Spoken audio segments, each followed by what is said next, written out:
Oustad. Alaykoum salam wa rahmatullah. Que pensez-vous de la France? Il faut regarder toutes mes vidéos pour avoir la réponse, parce qu'à chaque fois je le dis, j'aime, je fais dua, vous le savez, quand on fait nos moments d'adoration, je vais prier, même si je suis en privé, je vais prier pour ma patrie, pour la France. Je crois dans un principe fondamental de ma religion, de notre religion, qui est que Hubb al-Watan min al-Iman, l'amour de la patrie fait partie de la foi. Certains ont dit que cette réalité-là, Hubb al-Watan min al-Iman, elle ne concerne que les pays musulmans. Moi, je considère qu'il n'y a pas de pays musulmans. Il y a des pays avec une majorité de musulmans, oui, l'Indonésie, le Maroc, l'Algérie, etc. La Tunisie comme ça, il n'y a pas de jaloux. Oui, ce sont des pays à majorité musulmane, mais ce n'est pas des pays musulmans. C'est des pays avec une culture musulmane, mais ce n'est pas des pays musulmans. C'est des pays où il y a quelques règles de l'islam qui peuvent être appliquées, mais ce n'est pas des pays musulmans. Et un pays musulman, certains savants ont mis devant le fait accompli que les pays européens ou occidentaux, de manière générale, sont d'ailleurs des pays qui respectent plus la charia, les lois de l'islam, que les pays dits arabes ou musulmans. Parce que la charia, la législation musulmane, elle appelle à l'égalité, à la fraternité, à la liberté, à la solidarité, à la générosité, à la justice, à l'équité. Et ces choses-là ne sont pas appliquées dans ces pays-là. Et donc pour moi, je le revendique avec force. Oui, j'aime ma patrie. Qu'elle soit musulmane ou qu'elle soit pas musulmane. Que la France soit majorité musulmane demain ou qu'aujourd'hui elle ne l'est pas, peu m'importe. J'aime ma patrie. Et ce n'est pas un discours de complaisance. Vous le savez, ça peut faire bizarre pour celles et ceux qui nous écoutent. Ils peuvent se dire non, c'est un discours juste politique. C'est un discours juste pour plaire aux autorités. Ce n'est pas vrai. J'aime ma patrie du plus profond de moi-même. J'aime la France du plus profond de moi-même. Et c'est pour ça que j'aime voyager, parce que j'aime voir les contrées, les vallées de cette terre, les différentes régions, les différentes plaines. La patrie, c'est quelque chose qui est important. Et c'est ce qui nous manque aujourd'hui. À nous, musulmans français, c'est ce qui manque. D'aimer sa patrie, d'en faire sienne. C'est la nôtre. Et je vous ai souvent dit, la France, c'est ma patrie, pas parce que je l'ai choisie, pas parce que c'est mes parents qui l'ont choisie, mais parce que Allah Azza wa Jal me l'a donné. Parce que Allah Azza wa Jal me l'a accordé. Et ça, ne pas aimer cette terre que Dieu a fait mienne, c'est comme si je vais rejeter quelque chose que Allah Azza wa Jal m'a octroyé et m'a donné. Dieu nous dit quelque chose, le verset n'est pas cité mot pour mot, mais le sens du verset dans Surat al-Baqarah. Il se peut que vous détestiez une chose ou que vous ayez de l'aversion pour une chose alors qu'elle est un bien pour vous. Et je veux dire à toutes celles et ceux qui n'aiment pas la France, il se peut que tu aies de l'aversion pour cette chose-là, la France, et pourtant c'est un bien pour toi. Et alhamdoulilah, nous savons que c'est un bien pour nous-mêmes. Parce que ici, je peux être chaférite sans aucun problème. Si j'étais marocain, on me regarderait bizarrement si j'ai une pratique religieuse musulmane, mais en étant chaférite. Ici, alhamdoulilah, je peux jeûner quand je le souhaite. Je regarde le calcul astronomique, par exemple, ou bien si je ne veux pas regarder le calcul, je veux me baser sur la vision de la Lune, je ne sais pas, j'ai envie de suivre Erdogan, j'ai envie de suivre l'Arabie Saoudite, peu m'importe. Personne ne va m'obliger à faire quoi que ce soit ici. Mais au Maroc, par exemple, pour ne citer que ça, qui est mon deuxième pays et d'origine, je ne peux pas jeûner quand je le souhaite. Parce que c'est le roi qui va dicter. On a affaire ici à quelque chose qui n'est pas une démocratie. Vous voyez, la France, alhamdulillah, je peux prier en France sans aucun problème. Je peux vivre ma foi, ma spiritualité sans aucun problème. Maintenant, aimer la patrie, aimer la France et avoir ce discours-là et profond d'amour pour la France, ça ne veut pas dire que je signe un chèque en blanc à toutes les choses qui vont se passer en France. Non, bien sûr. Je sais qu'il y a de la discrimination, je sais qu'il y a du racisme, je sais qu'il y a de l'islamophobie, je sais qu'il y a des lois qui me dérangent un peu. Mais malheureusement, c'est comme ça. Je ne suis pas majoritaire, donc j'applique les lois de mon pays. Mais j'ai conscience que je vis dans une démocratie, on est à quelques jours d'une élection présidentielle en France, j'ai conscience que je vis dans une démocratie. Et donc j'ai un bulletin de vote, j'ai la nationalité française, je peux partir voter pour le candidat de mon choix, pour les idées de mon choix, tout simplement. Et c'est ça qui est beau, c'est que je l'aime tellement que si je veux la modifier, je peux le faire, par la voie pacifique, par la voie démocratique. Mais il y a des endroits, par exemple, même si j'aimais tellement et profondément le Maroc, je ne peux pas le changer. Parce qu'il y a un roi qui est installé, et avant qu'il ne monte sur le trône, c'était son père, son grand-père, et je sais que quand il va mourir, c'est son fils et son petit-fils qui monteront sur le trône. Je ne peux rien changer. Mais je vis dans une république où on en a connu 5 républiques. On a connu le roi, on a connu des présidents. Et demain, peut-être une 6e, demain, peut-être une 10e république. Peut-être un jour le retour d'une monarchie, j'en sais rien, peu importe. Quoi qu'il arrive, personne ne va nous l'imposer. Ce n'est ni l'armée, ni l'État qui va l'imposer. C'est le peuple qui l'aura choisi.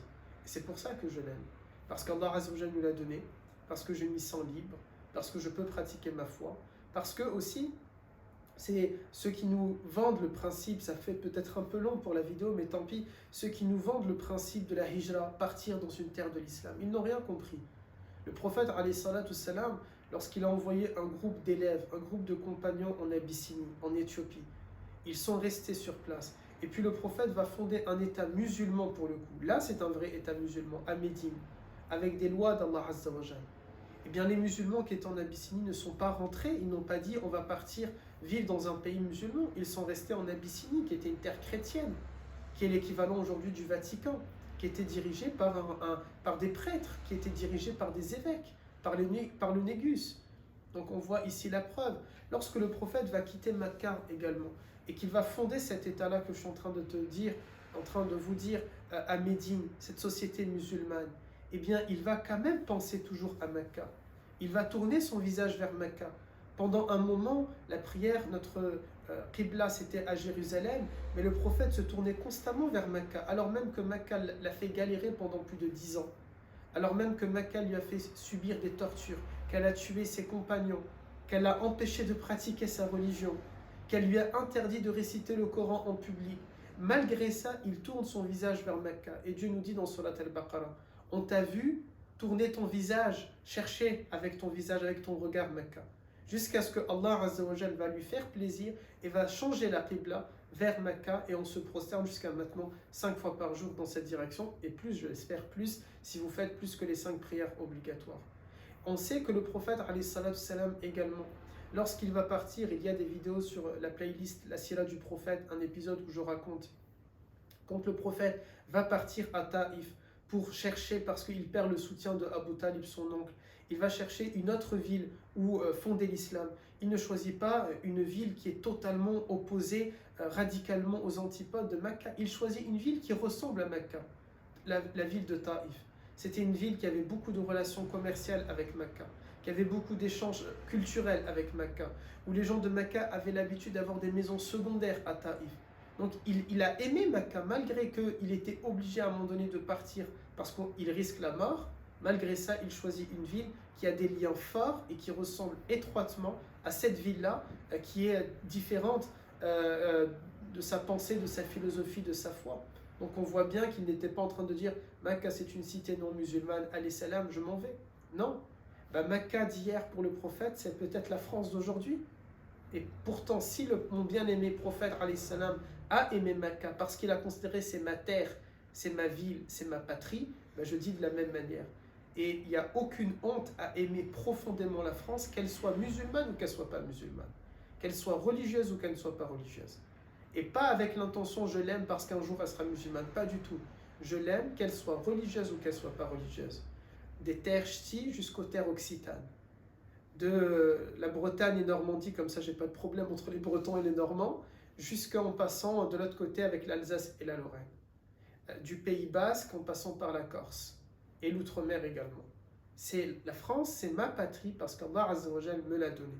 Et encore une fois, et pour finir sur ça, le prophète alayhi salat salam, lorsqu'il va justement à Taïf pour chercher une deuxième ville et qu'il revient, il est confronté à un décret. On a signé un décret l'empêchant de rentrer maintenant dans Mecca. Il ne dit pas c'est bon, dans tous les cas vous n'êtes pas musulmans, je m'en vais, je vais aller, tous les musulmans sortez et on va fonder notre ville ailleurs. C'était facile. C'est quoi arabe? Ça veut dire quoi arabe? Al-Arab, ça veut dire les bédouins, ils savent faire ça. Ils savent prendre leurs affaires, leurs packages et aller s'installer dans un endroit. Le prophète l'avait fait pendant 3 ans avec sa famille, les Banu Hashim. Ils ont subi le boycott, ils ont vécu déjà 3 ans dans des plaines. Donc il aurait pu dire, on va faire exactement pareil. Mais il va chercher à tout prix à re-rentrer, il y a une moto.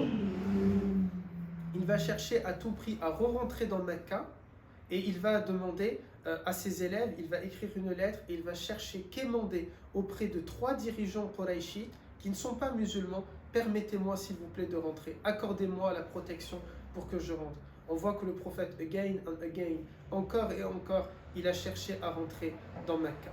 Il a cherché à retourner dans sa patrie, dans sa ville. N'ayez jamais honte d'aimer la France. Quoi qu'on pense les uns et les autres, quoi qu'on dise les uns et les autres.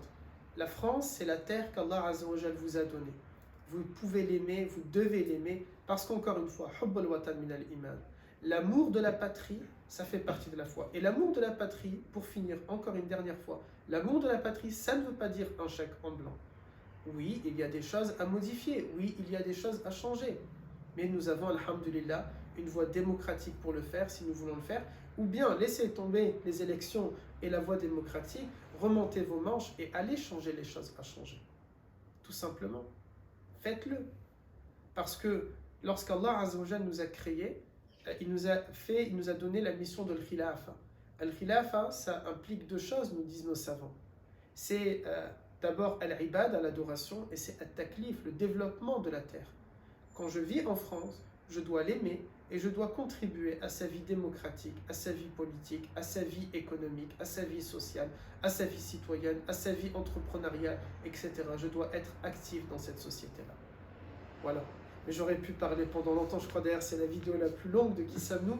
Peut-être parce qu'elle montre justement, et c'est peut-être tant mieux, parce qu'elle montre que je peux parler pendant des heures et des heures et des heures de cette patrie, de cette France que j'aime énormément. Merci beaucoup, Ustad. De rien.